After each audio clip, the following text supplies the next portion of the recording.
mga panaginip tungkol sa pera ay hindi bihira.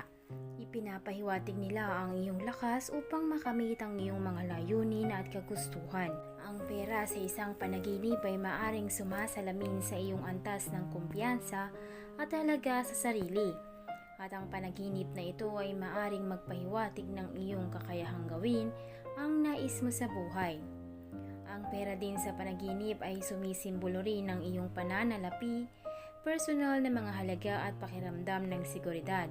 Nagpapahiwatig din ito ng mga oportunidad na ipinakita sa iyo.